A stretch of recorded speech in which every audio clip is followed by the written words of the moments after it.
Reagan, and today I'm here to bring you a review. I'm gonna do a review of Ever the Hunted by Aaron Summerell, and this is the Proustopia Book Club pick book of the month for the month of January, and this month we are working with HMH Kids. Before I get started though, I do want to quickly apologize in advance for any noises, construction noises you hear. It's non-stop, people.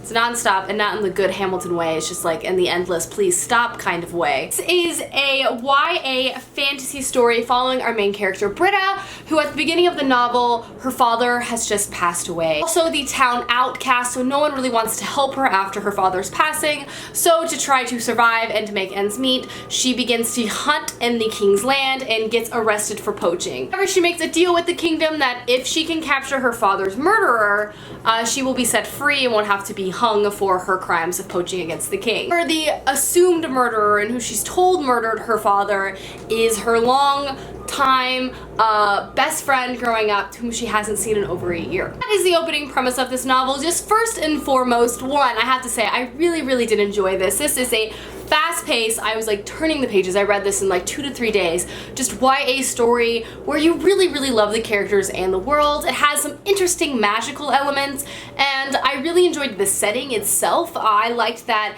yes, we had some kingdom things, but most of it was set in the wilderness, which I thought was really cool.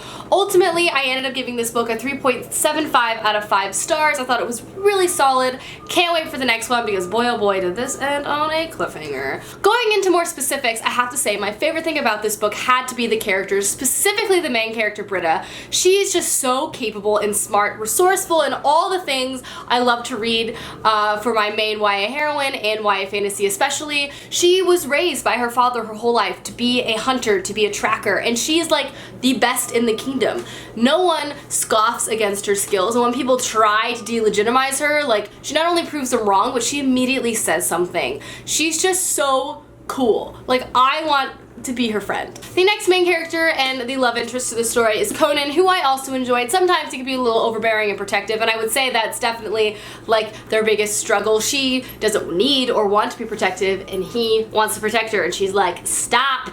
But other than that, I thought he was really funny, really easygoing, and a really nice counter to Britta's character in a way that I really respected. Moving forward from that, because this does have a heavy romance element, I actually enjoyed the romance to the fact because it wasn't at all and could never be insta-love. These people have known each other their entire lives, which makes their relationship complicated in very interesting ways. They have a lot of history, they have a lot of damage, they have a lot of just confusion between each other, and I would say maybe the most frustrating thing about this book was the miscommunication between our two main love interests and characters. Sometimes you just wanted to slap them and just like sit down and talk. Then again, the miscommunication did kind of keep me on the edge of my seat, which I found to be entertaining.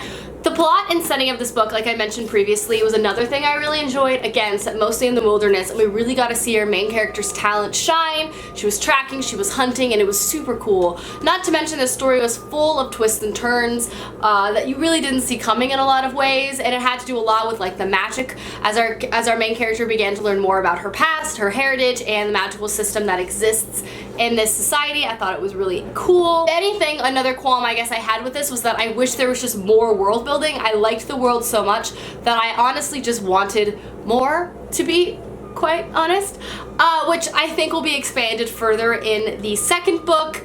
I think one of the biggest strengths of this novel is the dialogue. I feel like Aaron Summerell has a really great handle on how to make her characters have interesting conversations. You really fall in love with their characters because of the interactions that they have with each other. Flawed but honest and just lovable in a lot of ways, which is something I just really appreciated reading through this book. Ultimately, like I said, I really did enjoy this book, and I can't wait to talk about its spoilery details in the live show at the end of the month, because boy oh boy, there's a lot to talk about. I'm not kidding when I say a lot went down in this book. And ultimately, like I said, I gave this book a 3.75 out of 5 stars. I really liked it. I thought it was a really fun ride. And yeah. Alrighty guys, that is my review of Ever the Hunted. I hope you guys enjoyed this video, and I will see you soon with another video soon. Goodbye!